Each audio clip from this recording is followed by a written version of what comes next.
A narrativa se inicia com a apresentação de Criana Fantasy, um popular RPG de ação e romance ambientado na Royal Criana Academy.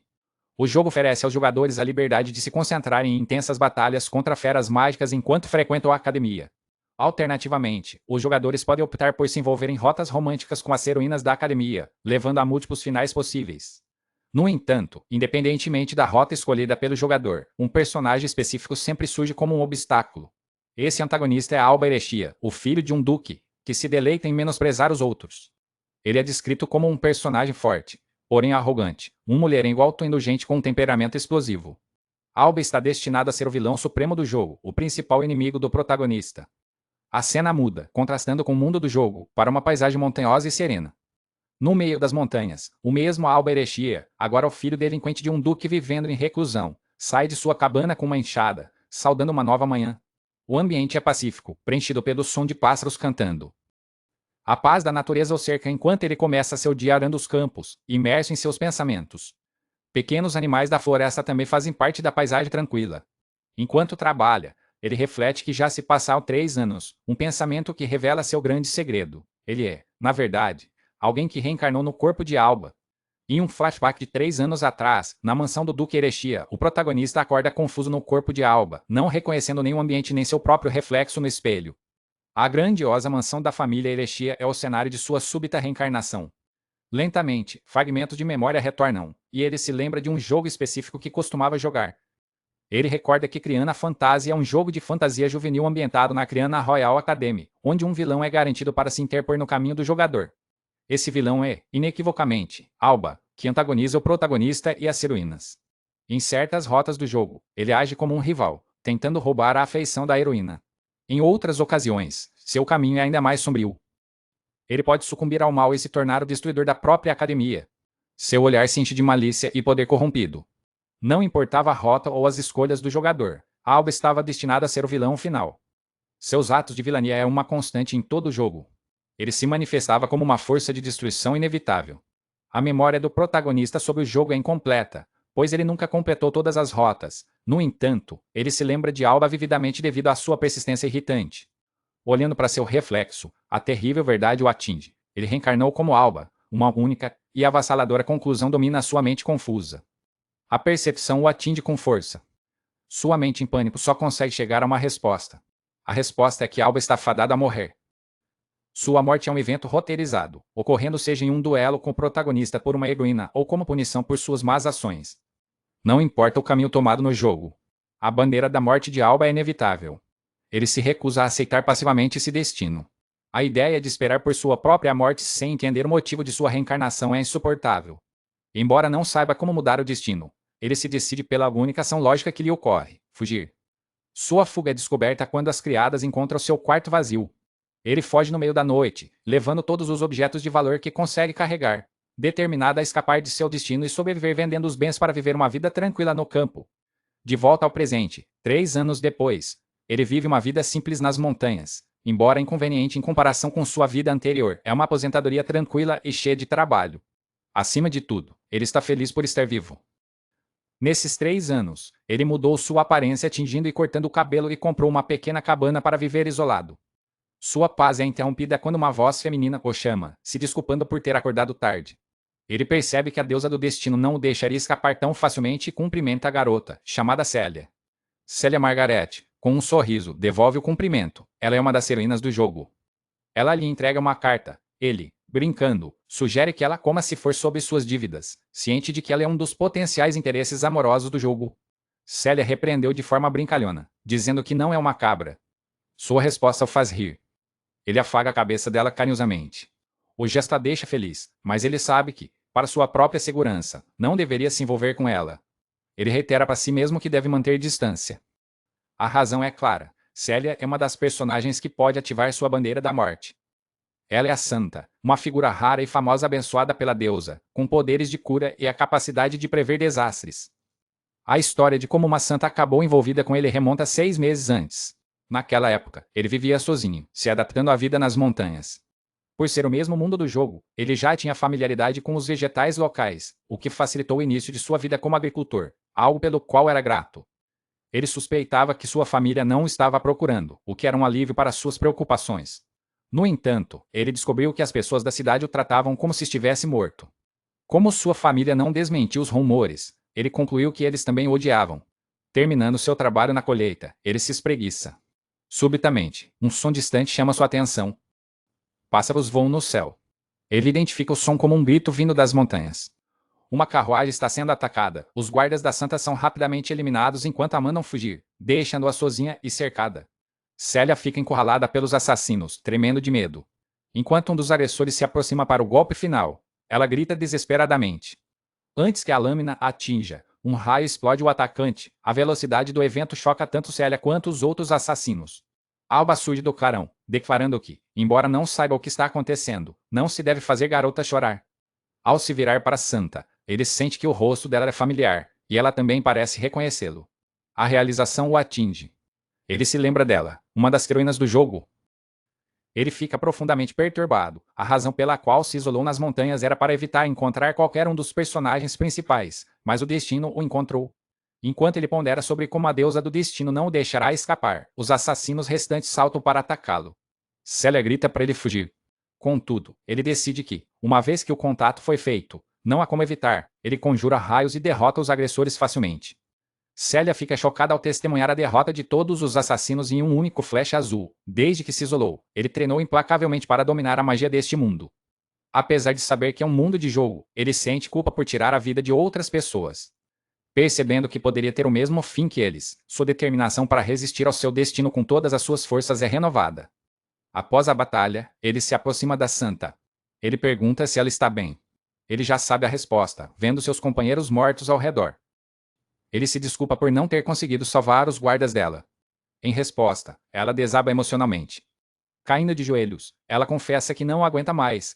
Seu dever como santa a obriga a viajar em peregrinação, mas ela está sempre sendo alvo, e o ataque de hoje foi a gota d'água. Ela explica que, como santa, detém a segunda posição mais poderosa na igreja, o que a torna um alvo constante para aqueles que cobiçam seu poder ou veem como um obstáculo. O sacrifício constante de inocentes para protegê-la é um fardo que ela não pode mais suportar. Alba reflete que, se visse isso em uma tela de jogo, seria apenas a história de fundo de uma personagem, mas ver a jovem chorando na sua frente torna tudo real. Essa é a realidade, não uma ficção. Suas lágrimas não são pichels, ela é real, e seu único desejo é não ter mais medo e viver uma vida normal. Ele a observa, sentindo o peso de sua dor. O cenário montanhoso testemunha o encontro de dois destinos conturbados. Ele gentilmente afaga a cabeça dela para confortá-la. Com um sorriso caloroso e sem hesitação, ele a convida para sua casa. Surpresa com a oferta repentina, ela o encara, sem palavras. Ele percebe que sua abordagem foi muito direta, mas as palavras saíram antes que pudesse pensar. Ele não está lidando com uma personagem de jogo, mas com um ser humano. Ele diz que, embora não entenda completamente a situação dela, pode ver o quanto ela tem se esforçado e que merece um descanso. Ele sente por suas palavras que as é humana, assim como ele. Ele acredita que descansar o suficiente para sorrir é mais importante do que trabalhar tanto a ponto de chorar. Ele sabe que ela também deseja fugir de seu destino. Ele a aconselha que, se seu destino a faz chorar, ela deveria simplesmente fugir. Ele estende a mão, oferecendo uma saída. Ele a vê como alguém que, assim como ele, deseja se rebelar contra seu destino. Ele oferece a ela um refúgio, convidando-a para fugir com ele. Seu olhar é sincero e determinado. Ele sabe que não deveria se aproximar de alguém ligado às suas bandeiras da morte, mas, com lágrimas de alívio, ela aceita a oferta, pedindo para ir com ele. Ele não consegue evitar o pensamento de que prefere vê-la sorrir a chorar. 6 meses depois, o sorriso no rosto dela prova que valeu a pena. Um sorriso combina muito mais com ela do que lágrimas. Após recuperar o ânimo, Célia enviou uma carta ao seu pai, o Papa, e recebeu a resposta. Alba pergunta o que a carta diz. Ela o abraça de repente. Emocionada, ela pergunta se ele ficará com ela. Ele a observa por um momento. Com um sorriso, ele a tranquiliza, dizendo que, como a salvou, é responsável por ela até o fim. Extasiada, ela o abraça com força, exclamando sua felicidade. No entanto, sua próxima sugestão pega de surpresa. Ele assume que ela precisa que ele a leve até a igreja de seu pai e já se prepara para a punição. Em vez disso, ela mostra um panfleto e sugere que eles vão juntos para aquele lugar. Ele fica chocado ao ver que é um panfleto para a Academia Criana. O palco principal de Criana Fantasy. Para ele, aquele lugar não é uma escola, mas sim um cadafalso, transbordando com suas bandeiras da morte. Ele havia prometido a si mesmo nunca se aproximar daquele lugar, mas a deusa do destino parece ter outros planos. Célia explica que seu pai sugeriu a academia como um lugar para ela ter uma vida normal. Ela o convida para ir com ela, dizendo que assim terá a melhor vida escolar de todas. Ele responde com um sorriso forçado. Por dentro, ele está gritando em protesto, pois não quer, de forma alguma, ir para a academia. Apesar de seus esforços para viver uma vida tranquila nas montanhas, Alba se vê em uma carruagem a caminho da Academia Criana, o epicentro de todas as suas bandeiras da morte. Dentro do veículo, Célia aponta com entusiasmo para a grandiosidade da academia. Ele, por sua vez, mal consegue disfarçar o nervosismo, consciente de que está sendo arrastado de volta para o destino que tanto tentou evitar. A paisagem urbana da capital real se desenrola diante deles, um cenário muito diferente da reclusão montanhosa que ele se acostumou. Notando sua palidez, a jovem pergunta se ele está se sentindo bem. Ele desconversa, atribuindo seu mal-estar a um simples enjoo da viagem. Preocupada, a santa oferece seu colo como um travesseiro para que ele possa descansar, um gesto de carinho que ele sabe que deveria evitar. Com um sorriso tenso, ele agradece e recusa a oferta, tentando manter uma distância segura dela. Em seus pensamentos, ele reflete que não pode culpá-la por sua situação, pois Célia Margaret desconhece completamente o perigo que o aguarda. A visão da academia o lembra de que suas bandeiras da morte estão intrinsecamente ligadas às heroínas do jogo. E Célia, a garota ao seu lado, é uma dessas heroínas, uma peça-chave em seu potencial fim trágico. A narrativa retorna a um momento anterior, na cabana, onde ele se questiona por que concordou em acompanhá-la a um lugar tão perigoso. A resposta estava em uma correspondência que ela havia recebido. Célia lhe entrega uma carta de seu pai, o Papa, que estava endereçada especificamente a ele. O remetente não era ninguém menos que o fundador da Igreja da Deusa, uma figura cujo poder e autoridade rivalizavam com os do próprio rei de Criana. Ao segurar a carta, ele sente um calafrio, ciente de que esteve abrigando a filha de um dos homens mais poderosos do mundo. Ele temia que a carta contivesse uma ameaça furiosa, uma punição divina por suas ações. No entanto, ao começar a ler, sua expressão muda de medo para surpresa. A jovem observa, curiosa com sua reação inesperada. O conteúdo da carta não é de condenação, mas sim de desculpas e profunda gratidão. A cena se divide entre a leitura da carta e a lembrança de Célia em seu refúgio nas montanhas. O Papa explicava que o destino de sua filha fora selado desde o nascimento, quando recebeu a graça da deusa e poderes milagrosos que a obrigaram a se dedicar aos ensinamentos divinos. Desde tenra idade, ela viajou em peregrinações por todo o reino. Sua missão é a visitar os fiéis da deusa. A jornada é frequentemente árdua e perigosa, atravessando montanhas e terrenos difíceis. Independentemente dos perigos, ela persistiu em seu dever sagrado. Ela levava salvação a multidões de devotos que clamavam por sua ajuda. Seu pai reflete que ela nunca reclamou, cumprindo seu dever com uma devoção inabalável. Com um sorriso, a jovem Célia sempre afirmava que era seu dever como santa, algo que enchia seu pai de gratidão. No entanto, o Papa agora percebe sua própria tolice. Ele nunca notou que o sorriso dela era uma máscara para esconder seus verdadeiros e sofridos sentimentos. Por trás da fachada de força, havia lágrimas não derramadas. Ele compreende que sua filha era como uma ovelha perdida, chorando por dentro e ansiando por salvação. Seu único desejo era ter uma vida normal, longe do peso de seu destino. O Papa reconhece que Alba foi quem a salvou. Ele o vê como o salvador de sua filha. Na carta, o líder religioso expressa sua mais profunda gratidão, acreditando que Alba salvou não apenas a vida de Célia, mas também sua alma. Ele afirma que, como pai, deseja apoiar o sonho de sua amada filha de alcançar a vida normal que ela tanto almeja. Com humildade, ele convida o rapaz a rir daquele velho pecador. Com um olhar determinado, o jovem reencarnado responde em seus pensamentos que não irá rir.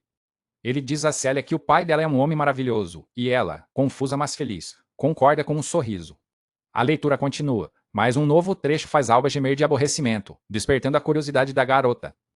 A carta revela o verdadeiro pedido do Papa, que Alba frequente a Academia Criana ao lado de Célia. O local é descrito como uma instituição de elite, reunindo os mais talentosos fiéis da deusa e oferecendo uma educação inigualável. A expressão dele se torna tensa ao processar o pedido. Ele relata à jovem o desejo de seu pai. O Papa acredita que lá ela finalmente poderá viver a vida que deseja. O líder religioso expressa que sua mente estaria em paz sabendo que alguém tão forte quanto o rapaz, que derrotou o assassino sozinho, estaria ao lado dela. Ele também afirma ter certeza de que a própria Célia deseja permanecer com seu salvador. A câmera se afasta, mostrando a vastidão do desafio que se apresenta diante deles. Percebendo a expressão perturbada dele, Célia o tranquiliza, dizendo com um sorriso sincero que não se importa de ir para a academia sozinha. Ele, no entanto, vê através da fachada. Ele compreende que aquele sorriso é o mesmo que enganou seu pai por anos, escondendo perfeitamente suas verdadeiras intenções e desejos. Numa tentativa de dissuadi-la, ele argumenta que a academia é um lugar perigoso, cheio de pessoas arrogantes e mal-intencionadas. Ele adverte sobre os inúmeros homens que, sem dúvida, tentarão seduzir uma garota bonita e ingênua como ela. Em um tom elevado, ele pergunta se ela ainda deseja ir. Ela ouve suas preocupações com atenção. Ela o chama pelo nome, compreendendo sua intenção protetora. Com otimismo, ela responde que, apesar dos perigos, está certa de que também encontrará muitos amigos. Ele tenta outra tática, avisando-a que perderá todo o seu tempo livre com estudos nos quais não tem interesse. Ela rebate com entusiasmo, explicando que, por ter estudado apenas a Bíblia, está ansiosa para aprender coisas novas. Ele insiste que um lugar desconhecido a esgotará, mas ela se declara animada para explorar um novo ambiente. O sorriso dela é contagiante e determinado. Derrotado por sua persistência, ele também sorri. Após uma breve pausa, ele finalmente cede e concorda em ir com ela, extasiada. Célia o abraça com força. Embora saiba que está caminhando para o perigo, ele se decide a enfrentar seu destino, pois acredita firmemente que um sorriso combina muito mais com o rosto dela do que uma expressão triste. Célia agradece a Deus por sua orientação, o que irrita Alba, que sente que a mesma divindade o está guiando diretamente para sua morte. Uma suspeita sombria surge em sua mente. Teria sido a deusa quem o trouxe para este mundo em primeiro lugar. Sua reflexão é interrompida por outro trecho da carta que o faz estremecer. Notando sua reação, Célia pergunta se ele mudou de ideia, mas ele nega nervosamente, assombrado pelo postscriptum. O final da carta contém um último desejo do pai dela. A mensagem é uma ordem direta e ameaçadora. Não se atreva a fazer minha filha chorar. E assim, sem outra escolha, ele parte com ela em direção ao seu cadafalso. Eles finalmente chegam ao seu destino, a Academia Kiana. Ao desembarcarem da carruagem, ambos ficam maravilhados com a magnitude do edifício. Para Alba, a academia é muito mais imponente e real do que a imagem que ele via na tela de um jogo. O caminho para a entrada é ladeado por estátuas imponentes, como a de um herói lendário. Outra estátua retrata a figura da deusa, a quem Célia serve. Uma terceira estátua representa uma besta sagrada, um unicórnio. Célia admira as esculturas, mas Alba sente um calafrio, tendo a certeza de que cada uma está ligada a eventos do jogo que ele não consegue recordar. Ele a lembra de usar seu pseudônimo, Al, dentro dos muros da academia. Ela prontamente se desculpa e se corrige. O poder divino parece abençoar o local, mas para ele, apenas prenuncia o perigo. Para evitar ser reconhecido e acionar suas bandeiras da morte, ele adotou a identidade de Al, o aprendiz de cavaleiro sagrado, um disfarce fornecido pelo próprio Papa. A jovem comenta, ainda incrédula, sobre o fato de ele ter fugido de casa e ser considerado morto por sua própria família. Ela o tranquiliza, dizendo que se surgirem problemas, o poder de seu pai os esmagará. A declaração faz perceber, mais uma vez, o quão temível é a influência do Papa. Apesar de tudo, ele se concentra em seu plano de evitar qualquer pessoa ligada ao seu destino. Frustrado por sua memória falha do jogo, de repente, gritos da multidão chamam sua atenção. Um grupo de estudantes o cerca, chocados e animados ao reconhecerem Célia, a famosa santa. O casal é pego de surpresa pela tensão repentina. Em um instante, uma multidão se forma ao redor de Célia, empurrando Alba para o lado. Ele percebe que a fama dela é um problema que ele não previu. Cercada por todos os lados, com estranhos gritando santidade. A jovem começa a entrar em pânico. Fechando os olhos em meio ao caos, tudo o que ela deseja é a vida normal que veio buscar. Um clarão de relâmpago azul corta o ar, atordoando a multidão. Movendo-se a uma velocidade sobre-humana, Alba retira do meio do tumulto. Segurando-a protetoramente em seus braços, ele declara em voz alta que ela não está ali como uma santa, mas como uma simples estudante da Academia Criana. Ele adverte a multidão para se afastar, assumindo seu papel de aprendiz de cavaleiro sagrado. A determinação em seu olhar faz o coração de Célia se aquecer de felicidade. Eles se afastam, deixando para trás um grupo de estudantes confusos. A multidão fica atônita, questionando o que acabara de acontecer e como ele a levou embora em um piscar de olhos. Enquanto Célia agradece a Al, os estudantes especulam que, por sua aparência e poder, ele deve ser filho de uma importante família nobre. Observando a cena de longe, uma figura solitária os encara. Seu olhar está fixo nele, não em Célia. É uma jovem de cabelos ruivos e armadura leve, cuja expressão é de choque e reconhecimento. Em um sussurro incrédulo, ela pronuncia seu nome verdadeiro, Alba. Diante da imponente academia criana, Célia chama com entusiasmo por Alba, ansiosa para que peguem seus uniformes. Apesar de se julgar preparado, o rapaz congela ao adentrar o local, pois a realidade de estar no palco de seu destino fatídico o abala profundamente. Sua postura rígida e expressão tensa revelam um turbilhão de emoções que o consomem. Ele se recorda vividamente da imagem do vilão que está destinado a ser, uma figura malevolente e condenada. A premissa do jogo ecoa em sua mente. É na academia que Alba Erechim encontrará sua ruína. Dominado pela ansiedade, seu punho se fecha com força, tremendo diante do inevitável. Percebendo sua hesitação, a jovem santa aproxima-se e, com um gesto delicado, toma sua mão. Seu toque é gentil e reconfortante, uma âncora em meio à sua angústia. Com um sorriso radiante, ela o tranquiliza, dizendo para não ter medo, pois ela está ao seu lado. As palavras dela dissipam parte de sua tensão, e ele sorri de volta, sentindo-se patético por ser consolado pela pessoa que deveria proteger. Ele reflete sobre a inversão de papéis, ciente de que a responsabilidade de protegê-la recai sobre ele.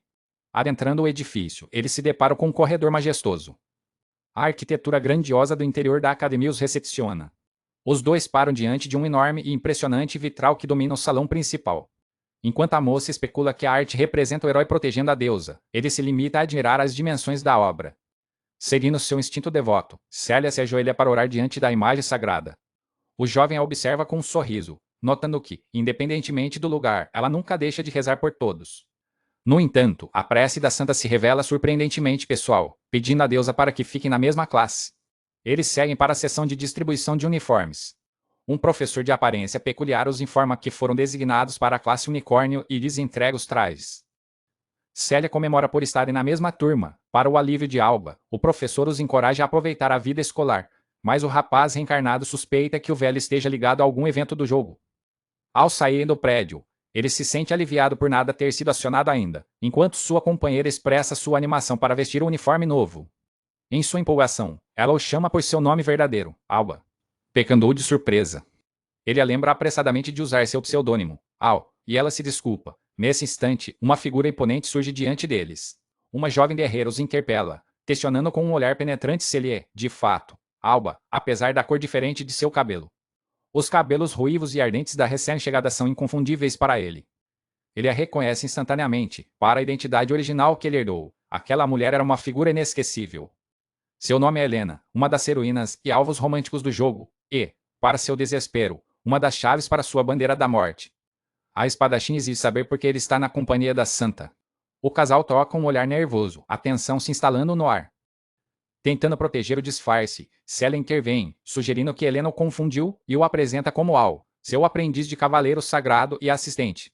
A santa se posiciona entre os dois, tentando contornar a situação. A guerreira desdenha da explicação, achando ridícula a tentativa de disfarce ao simplesmente remover o Bade Alba. Em pânico, Célia se atrapalha em uma explicação confusa, acabando por confirmar que ele realmente fugiu de casa, o que Helena percebe imediatamente. Enquanto o rapaz tenta contê-la, as informações continuam a escapar. Helena conecta os pontos. Ele encontrou a santa após sua fuga. Com um olhar acusador, ela o confronta com a suspeita de que ele mesmo espalhou o boato de sua própria morte. Ele tenta se esquivar, fingindo ignorância sobre o assunto. Sem aviso, Helena desembainha sua espada e o ataca. Ele se esquiva por pouco enquanto ela o adverte para parar de se fazer de tolo. O semblante chocado dele revela que ele percebeu a seriedade mortal por trás do ataque dela.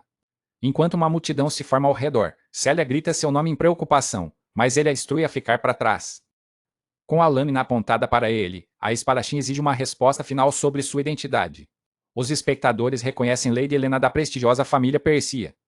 Eles também identificam seu oponente como o assistente da santa, aumentando a confusão.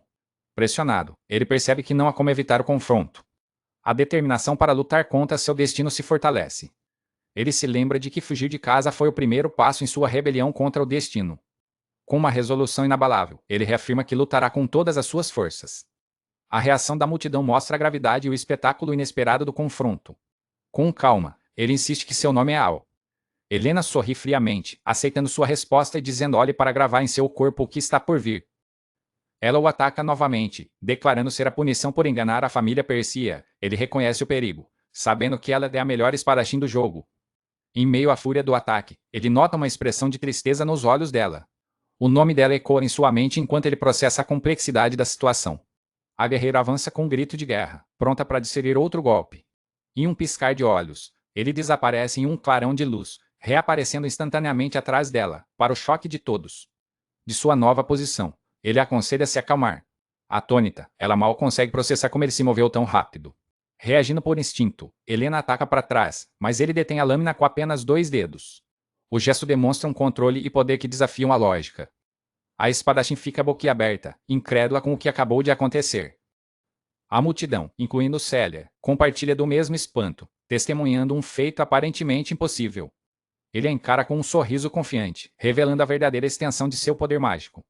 Em um flashback, ele relembra seus estudos sobre magia, aprendendo sobre as afinidades elementares e a necessidade de se harmonizar com a natureza. Ele se recorda de como, mesmo no jogo, estudava as fraquezas dos inimigos, aplicando essa lógica à sua nova realidade. Sua prática começou com um esforço para sentir o mundo ao seu redor. Concentrando sua mente, ele se esforçou para se harmonizar com a energia da natureza. Aos poucos, ele começou a sentir uma sensação sutil, algo além dos 5 sentidos convencionais. Essa sensação se manifestou como seu atributo natural, o relâmpago. Durante o primeiro ano de seu exílio, ele se dedicou a manter e aprimorar essa conexão. No segundo ano, seu treinamento se intensificou, afiando sua habilidade. Sua concentração se tornou absoluta, focada unicamente em dominar seu poder. Após 3 anos de prática implacável, ele finalmente dominou a magia, capaz de manejá-la livremente. Seu domínio lhe permitiu transformar todo o seu corpo em energia. Ele agora podia se mover como um raio, atravessando vastas distâncias em um instante. Ele se deleita com essa habilidade incrível, um poder perfeitamente adequado ao vilão mais forte do jogo. De volta ao presente, ele pede a Helena que o escute, mas ela se recusa a ouvir mais tolices. Ele se desculpa, reconhecendo que ela provavelmente odeia o Alba do passado, mas reafirma que agora ele é apenas Al. As palavras dele a atingem, e ela reage com uma explosão de emoção, mas antes que possa responder, ele desaparece novamente. Os espectadores ficam chocados ao perceberem que a santa também sumiu. A multidão grita, incrédula, que ele desapareceu mais uma vez. O consenso entre os estudantes é que o assistente da santa é completamente insano. Deixada para trás em meio à multidão confusa, Helena percebe que eles escaparam. Um colega se aproxima para perguntar se a nobre espadachim está bem. Uma lágrima solitária escorre por seu rosto, traindo a fachada de força. Ela disfarça sua emoção, alegando que foi apenas um cisco no olho. Longe dali, em uma rua da cidade, ele aterrissa com Celia em seus braços, acreditando que estão a uma distância segura. Ele se desculpa pela fuga abrupta, enquanto ela, visivelmente contrariada, faz um beicinho. Ele pergunta se ela está zangada, ao que ela responde com um monossilábico não realmente. A jovem então o questiona sobre a identidade da bela mulher, Helena. Com um ciúme mal disfarçado, ela enumera as qualidades de Helena mais madura, com um busto maior e muito bonita, insistindo que não está nem um pouco enciumada. Ele a observa, percebendo a verdade por trás de suas palavras. Incapaz de se conter, ele explode em uma gargalhada, deixando-a confusa. Com um sorriso caloroso, ele a chama de uma péssima mentirosa, o que a deixa sem graça. Ele sugere que prossigam para a casa que o pai dela preparou, mas ela nega com a cabeça. De forma astuta, ela impõe uma condição: só verá se ele a carregar nos braços por todo o caminho. Ele aceita o desafio com bom humor. Enquanto caminha com a santa em seus braços, o rapaz reencarnado conclui que sua vida na Academia Criana será, desde o início, repleta de problemas. Ao chegarem à casa preparada pelo pai de Célia na capital real, ambos ficam maravilhados com a grandiosidade da residência, muito maior que a cabana nas montanhas. Enquanto Alba observa os arredores, a jovem aponta com entusiasmo para um detalhe especial. Ela descobre uma horta, animada com a possibilidade de cultivar seus próprios vegetais, assim como faziam em seu refúgio. O rapaz fica profundamente impressionado com a extravagância, considerando a localização privilegiada no coração da capital. Ele reflete que uma casa de 2 andares com jardim próprio em uma área tão nobre deve ter um custo exorbitante. A visão panorâmica da vizinhança confirma o quão valiosa a propriedade é, um presente digno do pai da santa. Ao adentrarem a residência, encontram um interior bem mobiliado e espaçoso. A planta da casa revela que ambos terão quartos separados no segundo andar, garantindo sua privacidade. Sentado em seu novo quarto, o jovem reencarnado admite para si mesmo que a casa é, de fato, muito boa. Durante uma conversa, ele questiona sobre o dinheiro para as despesas, mas Célia responde que não recebeu nada. Ela explica que seu pai a instruiu a ganhar seu próprio sustento se deseja viver uma vida comum. O rapaz sorri, aprovando a atitude do Papa em incentivar a independência da filha em vez de simplesmente mimá-la. No entanto, a jovem acrescenta que seu pai prometeu ajudá-la financeiramente se as coisas ficassem difíceis, o que leva seu companheiro a concluir que ele ainda é muito indulgente. Preocupado com a falta de fundos, ele decide procurar trabalho imediatamente, mas Célia o interrompe. A situação financeira deles é precária, simbolizada por uma carteira vazia. Com um sorriso confiante, ela declara que será ela a provedora da casa, deixando-o surpreso. A santa revela que seu pai já lhe arranjou um trabalho na igreja, para o espanto de seu guardião. A narrativa explica uma das bênçãos divinas de Célia, a audição do oráculo, que permite prever desastres através da voz da deusa. Além disso, é revelado que, como parte de seu trabalho, ela recebe uma porção das doações feitas pelos fiéis. Outro de seus dons é o poder de cura, uma magia de alto nível capaz de curar qualquer ferida ou doença, atraindo multidões de crentes. Ele supõe que ela aceitou o trabalho com a pura intenção de ajudar as pessoas. Contudo, ele começa a questionar a verdadeira razão por trás das árduas peregrinações que ela enfrentou desde a infância. Ele suspeita que alguém ganancioso na igreja orquestrou tudo, aproveitando-se da presença dela para atrair doações massivas. Percebendo sua expressão sombria, a jovem pergunta o que o aflige, enquanto ele conclui amargamente que a santa é, para a igreja, uma verdadeira mina de ouro. Ele rapidamente disfarça seus pensamentos, assegurando-lhe que não é nada. Insistindo que também irá trabalhar para não sobrecarregá-la, a santa questiona sua decisão. Ele explica que deixar uma garota arcar com todas as despesas é um golpe para seu orgulho como homem, mas ela argumenta que, por morarem juntos, não há problema. Com um tom professoral, ele aconselha guardar tal devoção para seu futuro marido. Atingida pelo comentário, Célia reage com raiva, desferindo golpes cômicos na cabeça dele. Sua raiva rapidamente se transforma em tristeza, e lágrimas brotam em seus olhos. O rapaz fica chocado e sem palavras ao vê-la chorar. Magoada, ela se vira e sai da sala, declarando que não se importa mais com ele e que ele pode fazer o que quiser. Ela anuncia que irá jantar sozinha, deixando-o para trás. A porta se fecha com um baque, selando a discussão. Mais tarde, deitado em sua cama, ele reflete sobre o ocorrido, convencido de que não disse nada de errado. A noite cai sobre a capital real. Ele se lembra de que, no momento, é apenas o companheiro dela e que seu destino está entrelaçado com outra pessoa. Sua mente se volta para Euris, o verdadeiro protagonista de Criana Fantasy, um herói belo e mestre tanto da espada quanto da magia. No jogo, todas as heroínas, incluindo Célia, estão destinadas a se apaixonar por Euris. Ele conclui que, quando isso acontecer, não haverá mais razão para ele permanecer ao lado dela. Um flashback o transporta de volta à sua cabana nas montanhas, há 3 meses. Ele se recorda do dia em que a acolheu, garantindo que ela poderia ficar o tempo que quisesse. Naquela época, ele a lembrou que, ali, ela não era santa, mas apenas uma garota normal. A lembrança do sorriso radiante dela ao ouvir essas palavras ainda está viva em sua memória. Eles passaram os dias trabalhando juntos nos campos, colhendo vegetais frescos. Ele a introduziu ao banho goemon que havia construído, uma novidade para ela. Ele também a ensinou a cozinhar, apesar das dificuldades iniciais dela. À noite, caminhavam sob o céu estrelado, sentindo-se cativados pela imensidão do universo. Pela primeira vez em sua nova vida, ele se sentiu verdadeiramente relaxado, e a presença dela era a causa disso. De volta ao presente, ele admite para si mesmo que mentiria se dissesse que não sentiria falta dela quando se separassem. Ainda assim, ele se resigna a aceitar o destino dela, sabendo que isso também o ajudará a evitar sua própria bandeira da morte. A noite avança em sua nova casa. Batidas suaves em sua porta quebram o silêncio. Célia entra timidamente para se desculpar pela discussão anterior. No entanto, ao se aproximar, ela percebe que ele já adormeceu.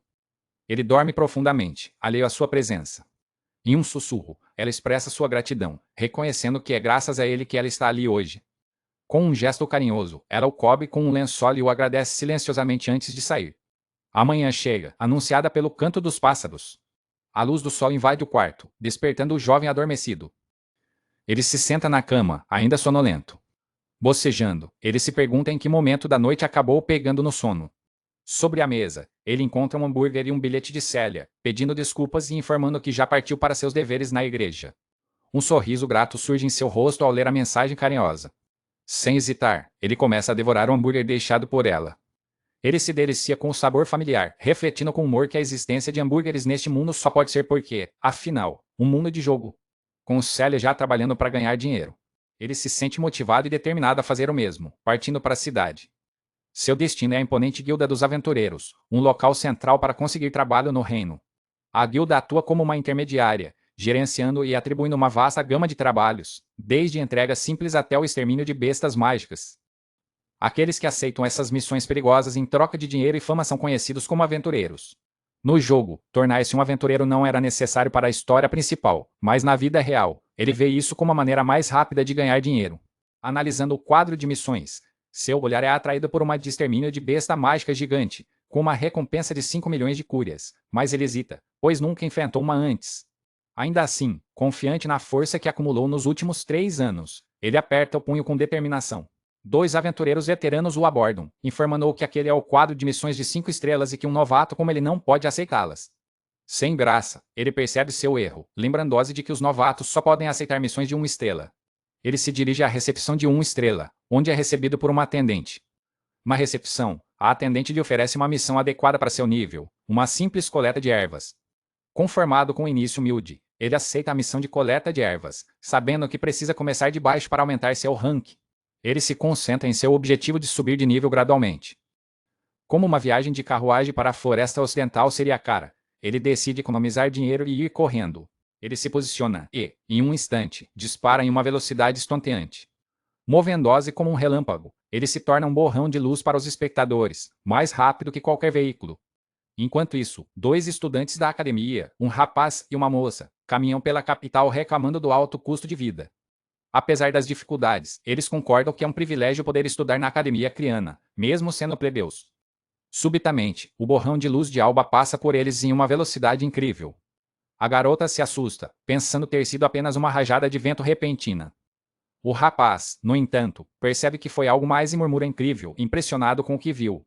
Curiosa, a garota pergunta a ele qual é o problema. O rapaz é revelado como Euris, o protagonista do jogo, acompanhado por uma jovem de cabelos coloridos. Ele desconversa, dizendo que não é nada e a chama pelo nome, Alice, enquanto continuam seu caminho. A uma certa distância, o rapaz reencarnado para abruptamente em seu caminho. Euris e Alice continuam sua conversa sobre compras, alheios ao observador. O jovem de cabelos brancos para completamente, pois não foi o único a notar a presença do outro, ele também reconheceu Euris. Sua expressão é de puro choque ao se deparar com o protagonista do jogo. O estilão encara a figura que representa a maior ameaça ao seu futuro. Do outro lado, o herói do jogo, Euris, continua seu dia, sem saber que seu nêmesis destinado o observa de perto. Nas montanhas próximas à Academia Criana, o cenário está montado para a próxima tarefa de Alba. Com sucesso, ele reúne as ervas medicinais necessárias para sua missão. A missão de coleta de ervas é concluída, marcando seu primeiro trabalho como aventureiro. No topo de um penhasco, ele se prepara para descer, indiferente à altura vertiginosa. Com agilidade impressionante, ele salta de um parapeito a outro, descendo a montanha com facilidade. Seus pés aterrissam com força, demonstrando seu domínio sobre o terreno acidentado. Após 3 anos vivendo nas profundezas das montanhas, atravessar a floresta de Neab tornou-se uma tarefa trivial para ele. Ao retornar à guilda dos aventureiros, ele se prepara para entregar os frutos de seu trabalho. A recepcionista fica chocada, pois ele completou uma missão de 6 horas em apenas 3. Com calma, o jovem encapuzado entrega o saco de ervas, finalizando a tarefa. Questionado sobre sua velocidade, ele revela que simplesmente correu, deixando a atendente pasma com sua proeza. Com a missão oficialmente concluída, ela lhe entrega a recompensa monetária. Ele recebe 10,000 cúrias, um pagamento modesto por uma missão de 1 estrela. Deixando a guilda, ele reflete que precisará subir de rank rapidamente para ganhar mais, enquanto seus pensamentos se voltam para Célia. Sua expressão é determinada, focada em seu novo objetivo. Enquanto isso, na igreja, Célia cumpre seus deveres como santa, oferecendo preces a uma multidão de fiéis devotos. Os seguidores a observam com expressões de pura alegria e adoração. O sorriso radiante da jovem santa ilumina o salão sagrado. Um sacerdote observa a cena, satisfeito com a felicidade que a presença dela traz aos devotos. Graças à sua imensa popularidade, Célia acaba ganhando mais de 10 vezes o valor que Alba conseguiu no mesmo período. Mais tarde, na capital, o rapaz reencarnado se delicia com uma tigela de ramen fumegante. Ele saboreia a refeição, maravilhado com o fato de que até mesmo lojas de ramen existem neste mundo. Enquanto come, ele se lembra que a capital também é o lar do Ducado Erechia, o lar de sua família original. A mansão de sua antiga família surge em sua mente. Tendo fugido logo após reencarnar, seus parentes são praticamente estranhos para ele. Ele pondera que, como nunca negaram os rumores de sua morte, certamente não tem grande apreço por ele. Terminando sua refeição, ele se prepara para voltar às ruas. Diferente de seu refúgio nas montanhas, a capital está cheia de pessoas que podem reconhecê-lo. Ele precisa permanecer alerta para evitar encontros indesejados, como com Helena. Ao sair da loja, ele reforça sua determinação de não baixar a guarda, pois qualquer descuido pode acionar uma bandeira da morte. A tranquilidade do dia é subitamente quebrada. Gritos ecoam pela rua quando um cavalo em disparada semeia o pânico, e uma jovem tropeça em seu caminho. Aterrorizada, a garota só pode observar enquanto o animal avança implacavelmente em sua direção. Seu grito de desespero preenche o ar no instante antes do impacto iminente. Um clarão ofuscante de relâmpago azul intercepta a besta, envolvendo a cena em uma luz intensa. O flash azul crepita com energia, detendo a ameaça em um piscar de olhos. Emergindo da luz, Alba pergunta à garota atônita se ela está bem. Quando a poeira assenta, a multidão vê a figura encapuzada de pé sob o cavalo agora subjugado. Com um sorriso, ele se certifica de que a jovem não se feriu. Aliviada, ela confirma que está ilesa. Ele desce do animal e, com um gesto gentil, pede desculpas por tê-lo nocauteado. A garota expressa sua imensa gratidão por ter sido salva. No entanto, ela comenta que seu rosto lhe parece familiar, o que o deixa em alerta, enquanto a multidão explode em aplausos. Os espectadores celebram seu ato heróico, maravilhados com sua coragem e poder. Agindo por impulso, ele se repreende por ter chamado tanta atenção e rapidamente puxa o capuz para esconder o rosto. Ele teme que, se continuar se destacando, sua verdadeira identidade como Alba Erechia seja inevitavelmente descoberta. Nesse momento, um grupo de cavaleiros chega para investigar a confusão. O líder deles, um homem imponente, questiona a causa do tumulto. A jovem resgatada o identifica imediatamente como Duque Roy Erechia, para o choque de Alba. Roy, por sua vez, reconhece a garota como Mina, da baronia Lupica, a quem encontrou em sua cerimônia de sucessão. Enquanto Mina explica que o homem encapuzado a salvou, Alba processa a terrível verdade: o novo Duque Erechia é seu irmão mais velho. O pânico se instala em sua mente ao perceber a gravidade da situação. O Duque expressa sua gratidão ao Salvador Anônimo, tanto como responsável pela ordem pública quanto como amigo da família Lupica. Alba permanece em silêncio, sabendo que não pode, sob nenhuma circunstância, permitir que seu irmão descubra sua identidade. A falta de resposta de Alba intriga Roy, que questiona se ele está sendo ignorado ou simplesmente rude.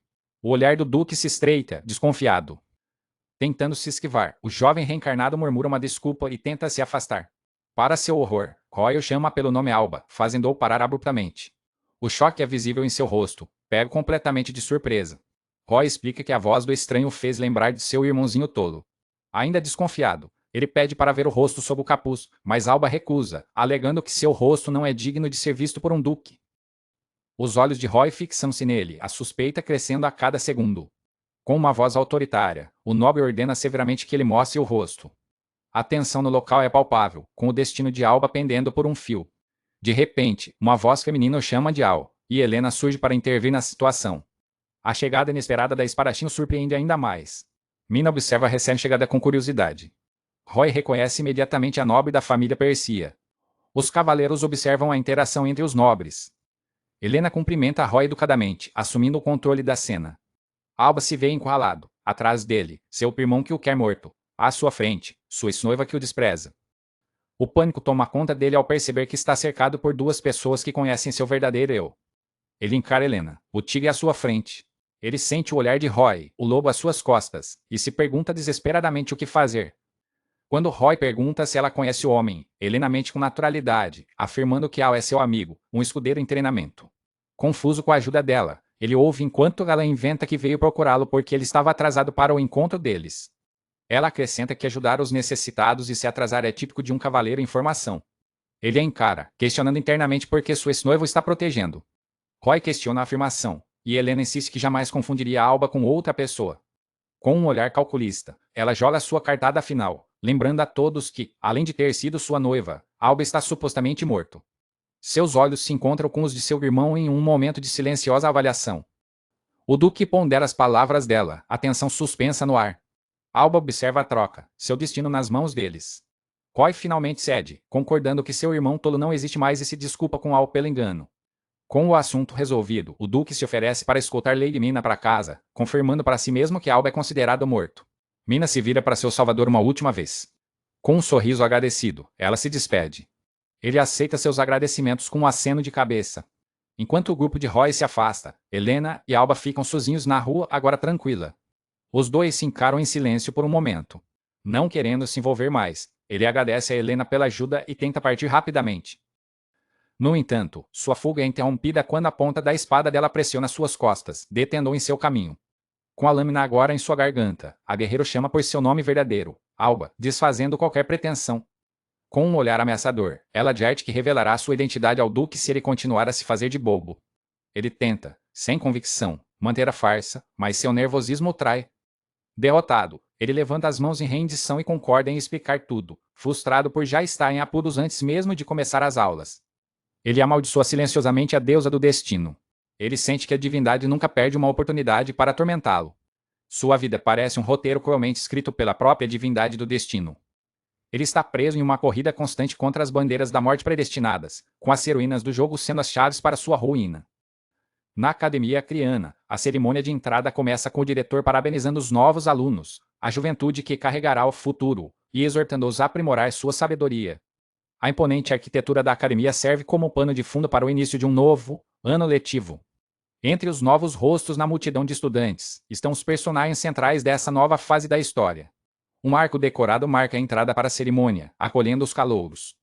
Com um entusiasmo contagiante, o excêntrico diretor declara que uma luz brilhante, guiada pela própria deusa do destino, ilumina o caminho dos estudantes. Célia comenta sobre a energia do diretor, enquanto Alba se lembra dele como um personagem do jogo que fornecia dicas. Com a cerimônia concluída, os dois conseguem se matricular na academia sem problemas. No entanto, o rapaz reencarnado sabe que é dentro da academia que suas verdadeiras bandeiras da morte começarão a surgir. O destino final de Alba Erechia no jogo é, invariavelmente, a morte. Ele pondera sobre as 5 rotas do jogo, cada uma com uma heroína diferente, todas ligadas à sua ruína predestinada. Ele já está perigosamente envolvido nas rotas de Célia e Helena. Acumular ainda mais bandeiras da morte seria um erro terrível. Uma das 3 heroínas restantes é a princesa, um personagem secreto que não pode ser encontrado na academia, o que a torna uma preocupação menor por enquanto. O verdadeiro problema reside nas outras 2, Alice, a amiga de infância do protagonista, e Lily, a discípula do Sado, pois ambas são suas colegas de classe. Ainda mais preocupante do que as heroínas é outro indivíduo que Alba deve evitar a todo custo. Em meio à multidão de alunos, ele avista o protagonista do jogo. A figura em questão é Euris, o personagem principal de Criana Fantasy, mas sim porque quase todos os vilões do jogo encontram seu fim em suas mãos. Enquanto observa secretamente, seus olhos se encontram com os de Euris por um instante. O olhar de Euris é curioso, notando a atenção do outro estudante. Alba desvia o olhar rapidamente, deixando Euris confuso com a reação abrupta. Ao lado dele, Célia percebe sua agitação e pergunta o que é de errado. Do outro lado, Alice também questiona Euris, mas ambos disfarçam, dizendo que não é nada. O rapaz reencarnado resolve silenciosamente passar seus dias na academia sem chamar atenção para si, especialmente de Euris. Mais tarde, na sala de aula da turma Unicórnio, a arquitetura interna da academia é tão grandiosa quanto seu exterior. Alba e Célia se encontram sentados juntos. Eles rapidamente se tornam o centro das atenções, com os outros alunos cochichando sobre a presença da famosa santa na academia. Ele percebe que será impossível passar despercebido ao lado dela. Ele nota o nervosismo de sua companheira, que se sente desconfortável com os olhares. Ele compreende que, a este ritmo, a vida escolar normal que ela tanto desejava será difícil de alcançar. Enquanto ele se pergunta o que fazer, a jovem santa toma uma decisão. Para sua surpresa, ela se levanta e se dirige à turma. Com um sorriso radiante, ela se apresenta como Célia Margaret, uma estudante do primeiro ano na turma Unicórnio. Ela esclarece que não está ali como a santa, mas como uma colega de classe, e pede a todos que a chamem simplesmente de Célia. A sala de aula explode em aprovação, e ela instantaneamente conquista o coração de todos, aliviado. Alba percebe que uma de suas preocupações foi resolvida.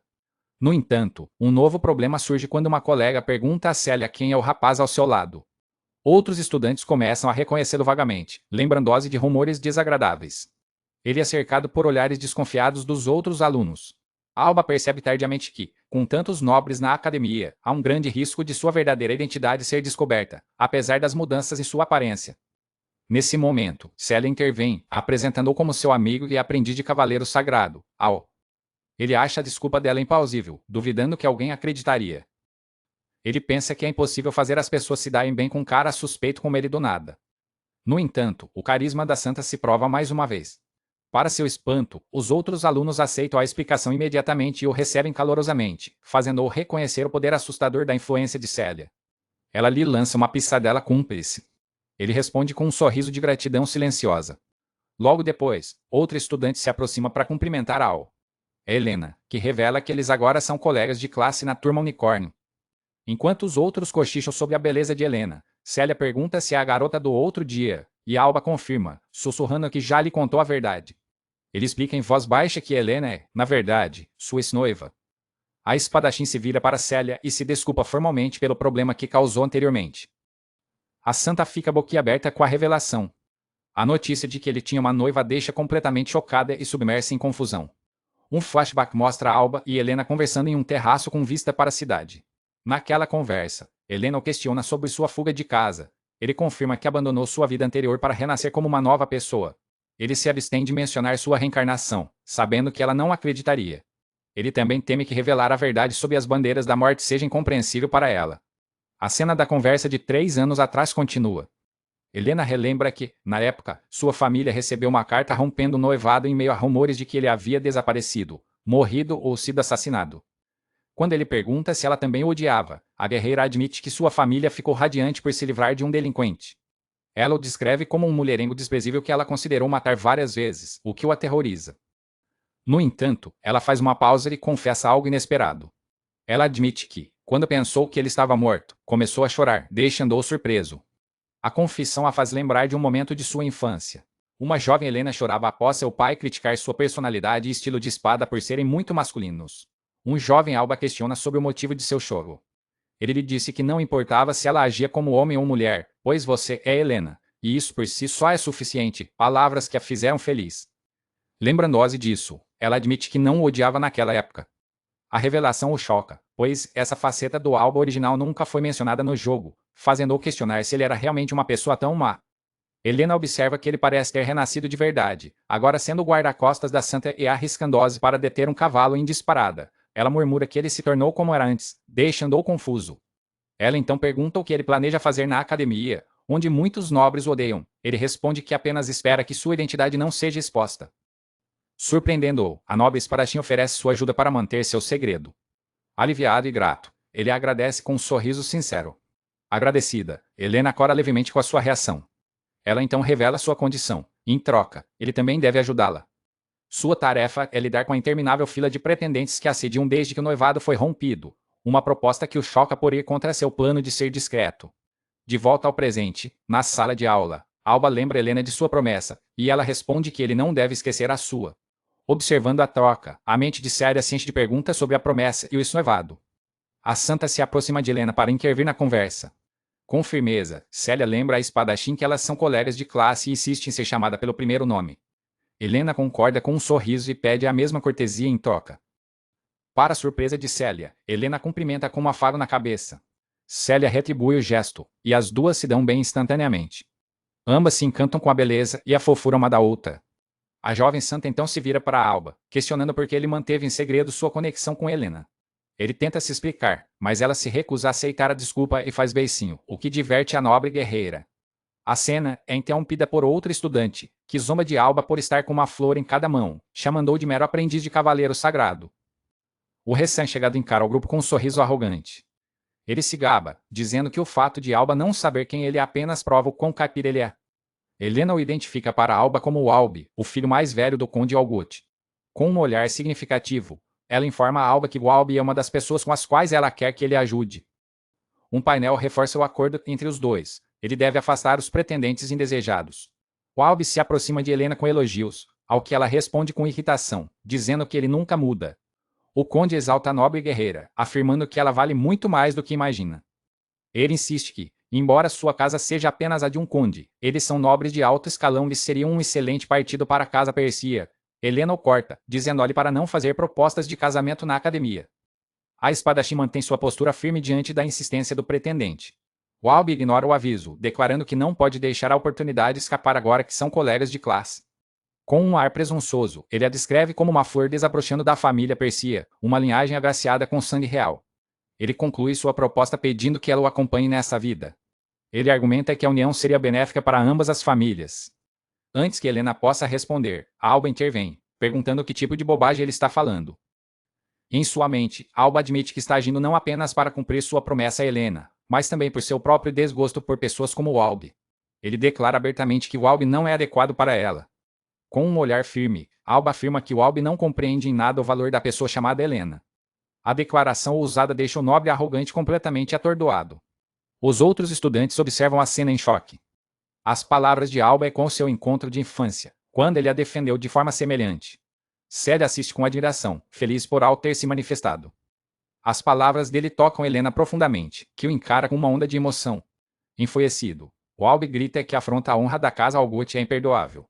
Em um gesto dramático, ele lança um lenço ao ar, gritando para Alba aceitá-lo. Confuso com o objeto, o rapaz reencarnado pega no ar, perguntando o que é aquilo. A multidão de repente grita um duelo, deixando Alba completamente chocado, pois ele acidentalmente aceitou um desafio sem sequer conhecer as regras. Com um lenço na mão e o olhar confuso, Alba se vê no centro das atenções, tendo acidentalmente aceitado um duelo diante de toda a academia. As regras da academia criana são claras. Embora combates até a morte sejam proibidos, duelos para proteger a honra e a dignidade são permitidos. O método de desafio é a apresentação de um lenço designado pela escola. Se o oponente o aceita, o duelo é oficializado. Tais confrontos só podem ocorrer na arena de duelos oficial da academia. Além disso, a presença de uma testemunha designada é obrigatória para validar o combate. Apresentando-se como a testemunha, um gato preto chamado Kaitsita anuncia o início do duelo entre Ao e Walby, para o delírio da multidão. Enquanto Celia expressa surpresa por ele ter aceitado, Helena o adverte que fugir de um duelo é uma desonra pior que a morte. O jovem, por sua vez, entra em pânico ao perceber que aceitou o desafio sem sequer conhecer as regras. Seu pânico é evidente, chocado com a situação em que se meteu por acidente. Walby zomba de seu oponente, chamando-o de caipira e oferecendo uma última chance para desistir, enquanto Kaitsita os instrui a declarar o que está em jogo. Alba recorda que, no jogo, o sistema de duelos era um evento secundário, sem qualquer relação com suas bandeiras da morte. Com um sorriso presunçoso, Walby declara sua condição. Se vencer, Al deverá se afastar de Helena, e ele tomará a santa para si. A ameaça contra Celia desperta uma fúria fria em Alba. Livre da preocupação com seu destino, ele aceita firmemente o desafio. Ele impõe sua própria condição. Se vencer, Walby deverá se manter longe de ambas. Confiante em sua vitória, Walby concorda com desdém. Com os juramentos feitos, Kaitsita dá início oficial ao duelo. O semblante do rapaz reencarnado é de pura concentração, preparado para o combate. Na vasta arena, sob o olhar atento da multidão, os dois duelistas se encaram. Preocupada, Celia pergunta a Helena sobre a força de Walby, e a nobre guerreiro o identifica como feiticeiro das chamas. Ela explica que, no que diz respeito à magia de fogo, ele é considerado o melhor entre os alunos do primeiro ano, o que choca a jovem santa. Walby inicia um encantamento, reunindo uma imensa quantidade de mana de fogo em sua mão. Alba observa com calma, notando que seu oponente está começando com um feitiço. Pela intensidade da mana, Kaitsita percebe que Walby está preparando um encantamento de alto nível. Gritando chama infernal, Walby lança uma colossal bola de fogo em direção a Alba. A arena é abalada por uma explosão violenta que impressiona a todos. A multidão de estudantes reage com espanto à demonstração de poder. Preocupadas, Celia e Helena gritam o nome de Al em meio ao caos. A fumaça da explosão envolve a área, ocultando o resultado do ataque. A poeira assenta lentamente, revelando a devastação causada pelo feitiço. Walby explode em gargalhadas, convencido de que seu adversário foi reduzido a cinzas. Ele pergunta ao árbitro se matar em um duelo é considerado crime, ao que o gato responde que não. Kaitsita, no entanto, lembra que seu papel como testemunha é evitar mortes desnecessárias, deixando Walby confuso. O gato esclarece que ainda não há necessidade de sua intervenção. De repente, Alba aparece ileso atrás de Walby, comentando calmamente que a chama foi impressionante. Ele aponta que um encantamento tão longo deixa o usuário completamente vulnerável. Walby, atordoado, mal consegue reagir, enquanto o árbitro se maravilha com a velocidade do jovem. O nobre arrogante exige saber como seu oponente apareceu subitamente atrás dele. Aqueles que já viam a Alba lutar reconhecem seu movimento instantâneo, e Helena observa a cena com atenção. Ela se recorda de como ele usou essa mesma habilidade para se esquivar de seu ataque. E até mesmo para deter sua lâmina com uma velocidade incrível. A nobre espadachim pondera que aquele movimento é quase desumano. Antes que ela possa terminar seu pensamento, uma nova voz na multidão fornece a resposta: relâmpago. A garota misteriosa explica que ele não gera o fenômeno, mas transforma seu próprio corpo em relâmpago. Ela elabora que a magia comum adiciona um fenômeno ao mundo, mas Alba se torna o próprio fenômeno, permitindo-lhe usar magia sem encantamento. A jovem reflete sobre a complexidade e o perigo de tal habilidade, reconhecendo o nome ao do anúncio do duelo. Ela conclui que o poder que ele exibe pertence ao domínio de seu mestre, o sábio. A figura na multidão é uma jovem de cabelos rosados e uniforme da academia. É Lily, uma das heroínas de Kiana Fantasy e discípula do sábio, que declara com determinação que não perderá para ele. De volta ao duelo, Walby recua apressadamente ao ver seu oponente ileso. Declarando que não o deixará escapar, ele começa a entoar outro feitiço. Alba o adverte novamente que isso apenas o deixa vulnerável. Ignorando o aviso, Walby continua, e Alba se transforma em um clarão de luz. Ele avança em um instante, atacando antes que o encantamento seja concluído. O impacto do ataque elétrico é iminente. Alba atinge Walby com força total, arremessando-o para longe. O nobre é lançado para fora do ringue e cai no chão. Enquanto Alba se pergunta se exagerou, Kaitsita o anuncia como o vencedor. A multidão irrompe em aplausos para o vitorioso, enquanto uma equipe de gatos médicos corre para socorrer Walby, que está inconsciente, mas ileso. Na plateia, Yuriz e sua amiga de infância Alice, outra heroína, observam a cena, maravilhados com a habilidade de Alba de usar magia sem encantamento. Enquanto Alice acredita que ele venceu com um único golpe, Yuriz a corrige, dizendo que ele nem sequer o tocou. A percepção geral dos outros estudantes é de que foi uma vitória esmagadora com só ataque. O protagonista do jogo explica que Al apenas projetou sua mão para frente. Ele detalha que a Alba se aproximou e parou seu movimento antes de fazer contato físico. No entanto, a velocidade sobre-humana do gesto criou uma onda de choque massiva, que foi o que arremessou seu oponente para fora da arena. A explicação deixa Alice ainda mais impressionada com a proeza de Al. Yuris confirma a incrível demonstração de poder. Alice observa que Yuris também é extraordinário por ter sido capaz de perceber e analisar um movimento tão rápido. Para a maioria dos espectadores, tudo o que se viu foi um mero clarão de luz azul. A percepção visual da maioria dos estudantes não foi capaz de acompanhar a ação. No entanto, Yuris, o protagonista, foi capaz de ver e compreender cada detalhe do movimento. Curiosa, Alice pergunta se ele venceria em uma luta contra Al, já que foi capaz de seguir seus movimentos. Ele pondera que apenas ver algo não garante a capacidade de reagir. Alice insiste, perguntando se isso significa que ele perderia. Yuris expressa seu pensamento a Alice, com um olhar determinado. Seu perfil se destaca contra o fundo, enquanto ele considera a questão. Ele desconversa, dizendo que não há necessidade de eles lutarem. No entanto, ele conclui com confiança que, se Al trouxesse sofrimento para alguém que ele preza, ele não perderia. Após o duelo, Alba é recebido por Célia e Helena. Célia o elogia por sua força, enquanto Helena expressa sua surpresa com o nível de seu poder. Questionado sobre como adquiriu tal habilidade, ele responde que treinou arduamente durante seu tempo nas montanhas. Ele mantém para si o segredo do talento natural do Alba original. Em seus pensamentos, ele reflete que, no jogo, Alba era um personagem com potencial para se tornar o chefe final. Com treinamento sério, ele poderia se tornar o personagem mais forte, capaz de superar até mesmo o protagonista. Essa constatação reforça sua confiança em sua própria força. Helena observa que, para alguém que odiava o esforço, ele se tornou uma pessoa completamente diferente. Ele reafirma que renasceu. Célia pergunta se sua versão anterior era realmente tão terrível, e a nobre guerreira confirma, descrevendo-o como a escória da escória. Apesar da descrição, a jovem santa afirma que, para ela, ele é a pessoa mais maravilhosa que existe, fazendo-o corar. Ela o abraça com carinho, e ele a lembra de usar seu pseudônimo na academia. Ele se preocupa por ter exagerado, mas Célia garante que qualquer um que importune Helena merece ser arremessado para longe. Ela promete curá-lo com seu poder se algo acontecer, e ele a chama de uma santa confiável. Observando-os, Helena agradece a Al por ter lutado o duelo por ela. Ele a lembra de que fez uma promessa. Com um sorriso determinado, ele reafirma que prometeu salvá-la. A declaração faz a nobre guerreira corar e concordar timidamente. Alba acredita que tudo está bem, pois o duelo não acionou nenhuma bandeira da morte, mas sua percepção se mostra ingênua. Sem que ele percebesse, o destino continuava a avançar, reunindo todas as figuras-chave da trama. Um a um, os principais jogadores do destino estão sendo arrastados para o palco.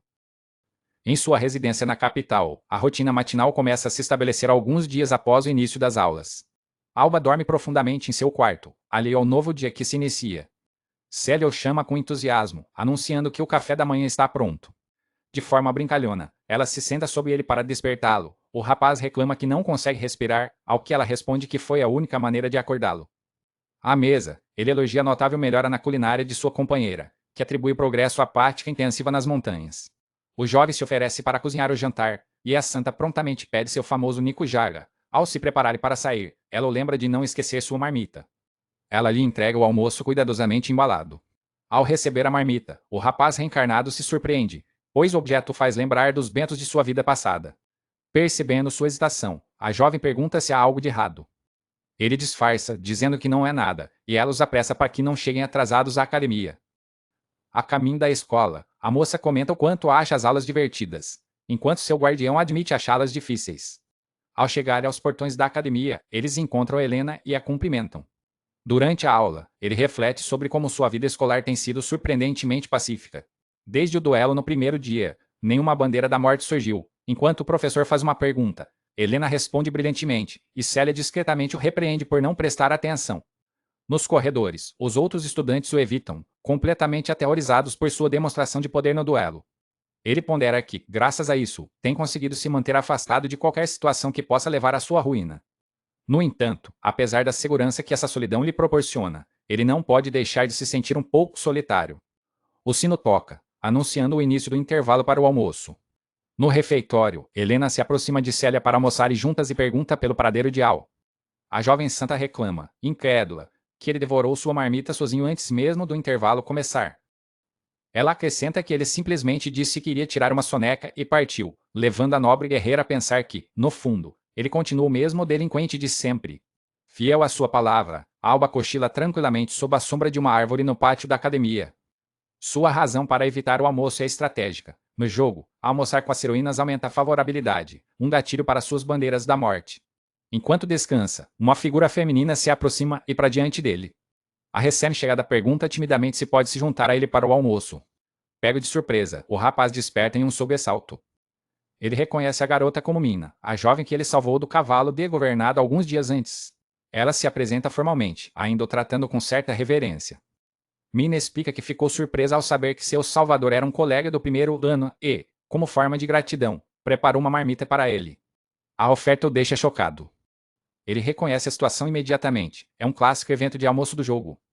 Sua mente corre, tentando identificar a garota. Ele repassa mentalmente as heroínas principais de Criana Fantasy, mas não se lembra de nenhuma personagem chamada Mina entre elas. Ele conclui, aliviado, que ela deve ser apenas uma personagem secundária. Interpretando seu silêncio como uma recusa, a jovem começa a se desculpar por incomodá-lo. Agindo rapidamente, ele pega a marmita de suas mãos. Com um sorriso, ele agradece e diz que aceitará com prazer, para a imensa felicidade dela.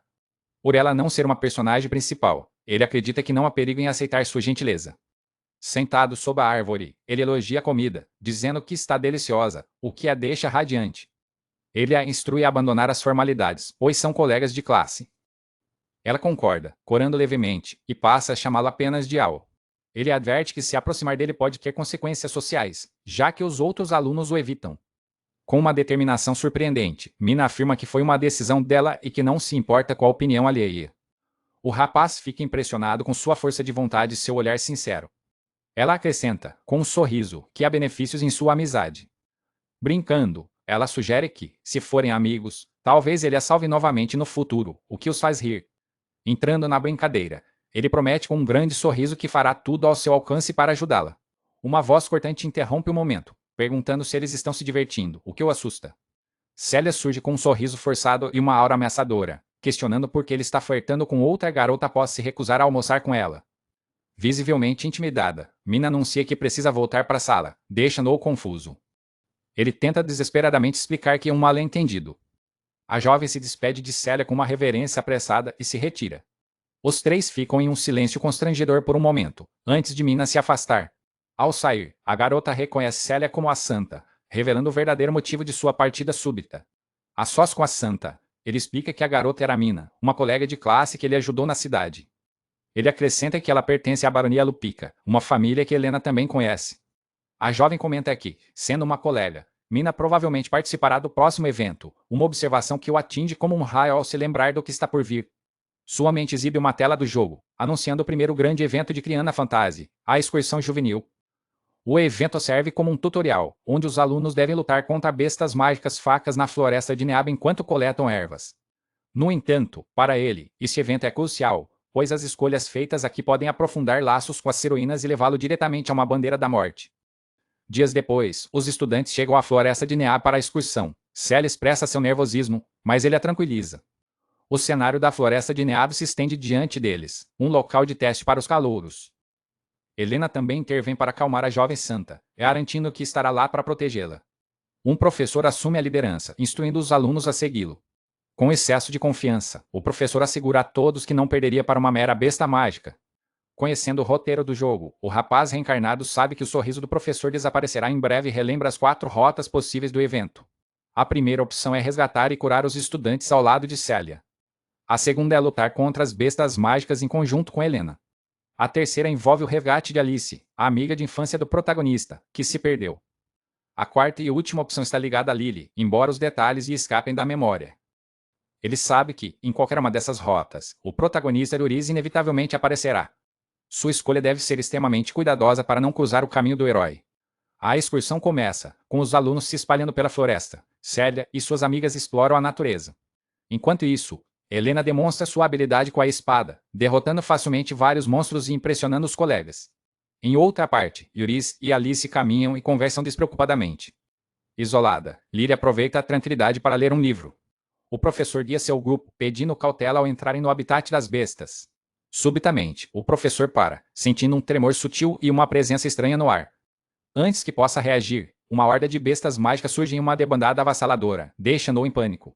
O caos se instala, enquanto os alunos fogem aterrorizados. Helena tenta manter a ordem, Lyris sente uma presença anômala, Alice se separa de Yuriz e o herói desembainha sua espada.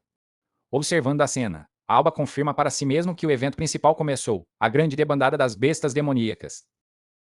Em meio ao caos da debandada, o professor instrui corajosamente os alunos a recuarem para um local seguro, declarando que atuará como isca para atrair as bestas mágicas. Alba observa a cena se desenrolar exatamente como no jogo, confirmando para si mesmo que o evento da grande debandada das bestas demoníacas teve início. A horda de monstros avança ferozmente, espalhando o pânico entre os estudantes. Enquanto Helena assume a liderança, tentando organizar os colegas, o rapaz reencarnado analisa a situação, ciente de que cada ação sua pode fortalecer seus laços com as heroínas e aproximá-lo de seu fim trágico. Ele reflete que quanto mais se aproxima das protagonistas, mais perto fica de sua própria destruição, um destino que ele precisa evitar a qualquer custo. Com uma determinação fria, ele decide qual caminho seguir.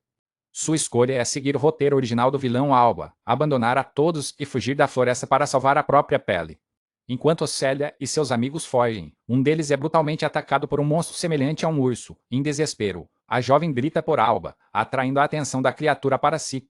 Em um piscar de olhos, como um raio, o jovem surge e afasta a besta com um chute poderoso, salvando sua companheira. Aliviada ao vê-lo, ela chama seu nome. Após derrotar o monstro, ele insiste para que Célia saia da floresta imediatamente. Ela agradece, mas se recusa a fugir. A santa usa sua magia para curar o amigo ferido. Apesar do medo, ela declara que deseja ajudar a todos, pois é seu dever.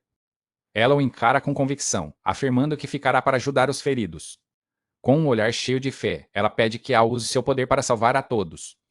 Ela expressa sua total confiança de que, com a força dele, todos podem ser salvos. Tocado por suas palavras, ele abandona a lógica e o medo das bandeiras da morte. Com um sorriso, ele admite para si mesmo que fugir para se salvar sozinho seria patético e aceita o pedido dela. Assegurando que cuidará de tudo, ele parte para o combate enquanto Helena luta contra monstros semelhantes a louvar-a-Deus. Célia pede para que ele tome cuidado. A espadachim habilmente derrota seus oponentes, mas é surpreendida por mais duas criaturas que surgem pelas suas costas. Antes que possam atacar, são pulverizadas por um clarão de relâmpago. O rapaz reencarnado surge para ajudá-la, perguntando se ela está bem. Surpresa, a nobre guerreira responde que é claro que está e pede para que não a subestime. Com um piscar de olhos, ele diz que sabe muito bem o quão habilidosa ela é. O elogio a faz corar levemente. Ele adverte sobre o perigo do excesso de confiança, e ela concorda. Ele informa que seguirá para o interior da floresta e confia a ela a proteção da área, ao que a guerreira concorda, pedindo que ele também tenha cuidado.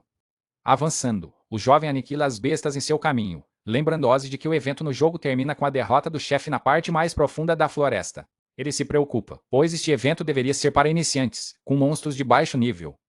No entanto, as criaturas que encontra são muito mais fortes, do tipo que aparece no meio do jogo. Ele suspeita que o cenário está se desviando do original devido às suas ações, que alteraram o curso da história.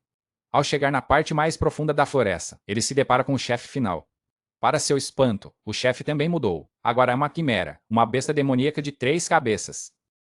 Ele se recorda de ter lutado contra esse monstro no jogo e sabe que é muito mais forte que um chefe de tutorial, quando subitamente houve um grito de socorro. Ele vê que um estudante foi capturado pela cauda de serpente da criatura. Para seu choque ainda maior, ele reconhece a garota presa. É Alice, a amiga de infância do protagonista. Ela explica que se perdeu e acabou sendo capturada, confirmando sua identidade como uma das heroínas principais. Mesmo sabendo que ela é uma bandeira da morte ambulante, ele não pode abandoná-la. Com determinação, ele promete salvá-la imediatamente. Ele avança e desfere um poderoso golpe de relâmpago. A quimera desvia do ataque e contra-ataca com uma baforada de fogo. Ele se surpreende ao perceber que seu ataque não surtiu efeito. A magia de relâmpago parece não funcionar. Esquivando-se das chamas, ele ouve Alice gritar que a forma da quimera continua mudando. Ela explica que a criatura alterna entre duas fases, uma em que é forte contra a magia e fraca a ataques físicos, e outra com as fraquezas invertidas. A jovem esclarece que, como ele usou magia de relâmpago, a quimera está atualmente na fase imune à magia. Com essa informação, ele finalmente entende por que teve tanta dificuldade com esse chefe no jogo. Ele se recorda que, no game, a quimera só podia ser derrotada com a cooperação de aliados que combinassem ataques físicos e mágicos. Decidido, ele usa sua velocidade para se aproximar. Após dissipar a energia mágica, ele se prepara para desferir um ataque puramente físico. Ele acerta um soco direto na cabeça de leão da criatura. A quimera zomba dele, dizendo que um soco comum é inútil e que um humano jamais poderá vencê-la.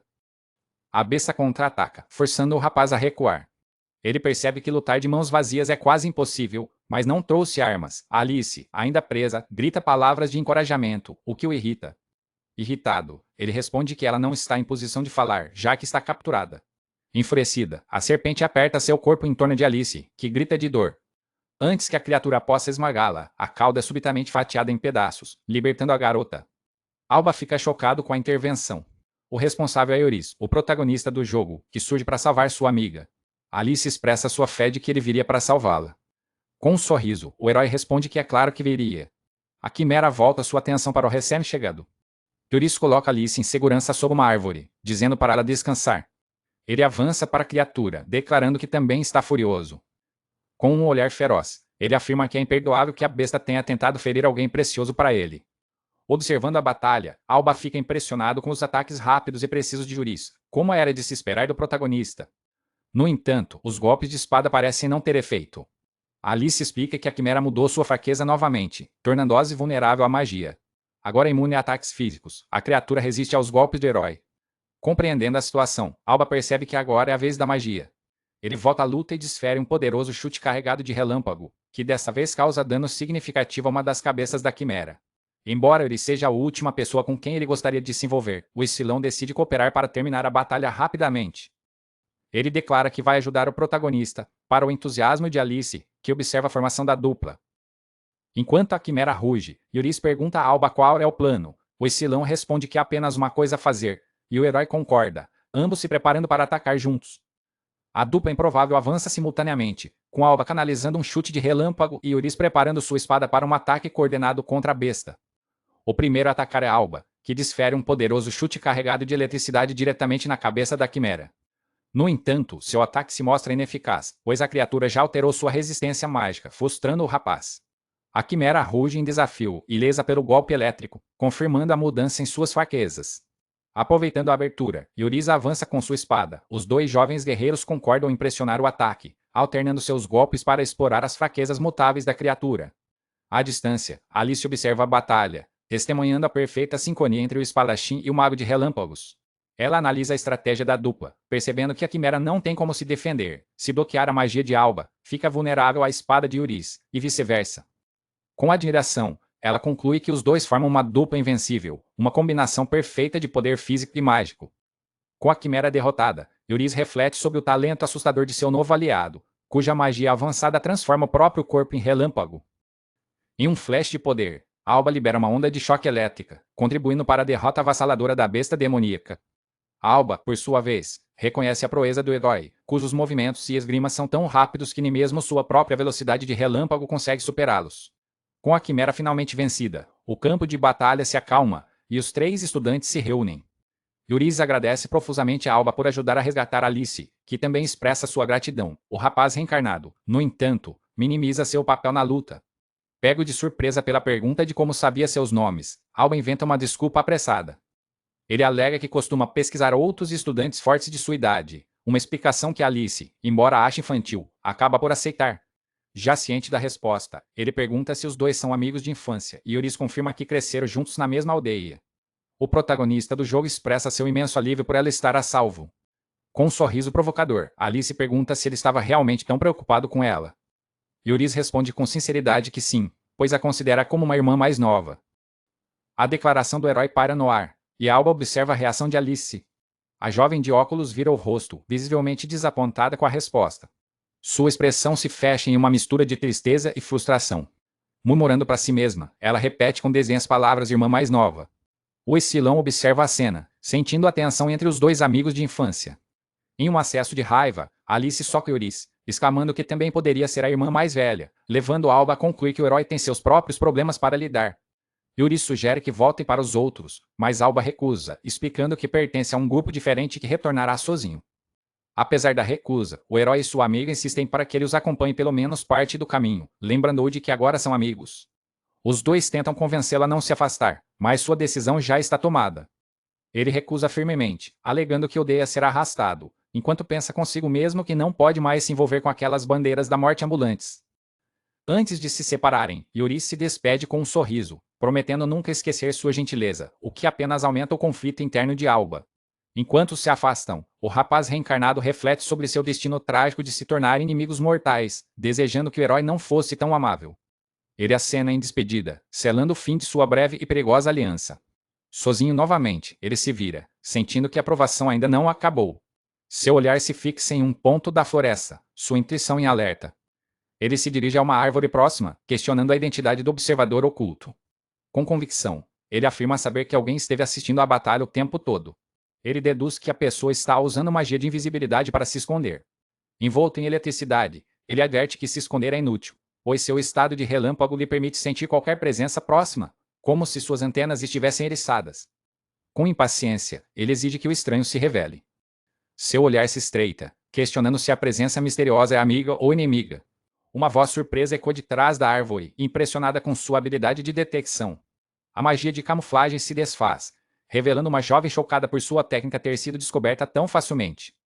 Para o espanto de Alba, a figura que surge é Lily, uma das heroínas principais do jogo, que se apresenta formalmente. Ele pergunta como ela sabe seu nome, e ela responde que não há um único calouro que não o conheça. Ela o lembra de sua exibição chamativa na arena de duelos. Frustrado, Alba amaldiçoa silenciosamente o Albi, culpando-o pelo duelo que o tornou famoso contra sua vontade. Deixando sua frustração de lado, ele a questiona sobre o motivo de ela estar escondida. Lyra explica que, ao chegar, a luta já havia começado, então ela decidiu apenas observar. Ela menciona ter reconhecido um tipo de magia especial, algo sobre o qual apenas ouviu falar através de seu mestre. Alba assume que ela se refere à sua magia de relâmpago, completamente surpreso com a sua afirmação. No entanto, a jovem maga o corrige, dizendo olhe para olhar para a quimera derrotada. Diante de seus olhos, o corpo da besta começa a se dissolver em uma fumaça escura, desaparecendo completamente e deixando o rapaz em choque. Lyra explica que a criatura desapareceu porque era um fenômeno transferido de outra dimensão, uma cópia fabricada cuja energia mágica se dissipou. Ela cita a teoria da fabricação de fenômenos interdimensionais dos estudos mágicos. A explicação complexa deixa Alba completamente confuso, e ela repete o nome da teoria. Através de um diagrama mental, ele compreende que, enquanto criar fogo por fricção é uma regra natural do mundo, a magia viola essas regras. Ele entende o conceito. Um mago desconhecido usou magia para criar uma cópia da quimera e manifestá-la neste mundo. Alba conclui que a besta desapareceu por não ser real, e Lily confirma, acrescentando que se trata de uma magia especial que pessoas comuns não podem usar. A jovem maga afirma que, muito provavelmente, os alvos do ataque eram os estudantes. A revelação atinge Alba, que percebe a gravidade da situação. Um mal poderoso estava por trás de tudo. De um penhasco distante, duas magas encapuzadas observam a cena, surpresas que um calouro tenha conseguido derrotar uma quimera e reconhecendo o poder da Academia Criana. Uma delas observa que tal poder é esperado, já que a Academia é uma das três grandes autoridades, ao lado da família real e da igreja. A maga líder, sentindo sua energia mágica esgotada, informa sua subordinada, Yoru, que não pode mais usar magia. De volta à floresta, Alba, agora ciente de que o inimigo recuou, sugere que Lily se retire por enquanto. No penhasco, a subordinada pergunta a sua Milady se haverá outra oportunidade para o ataque. A líder dos magos misteriosos sorri enigmaticamente. Com desdém, ela diz a Yoru para cuidar disso sozinha.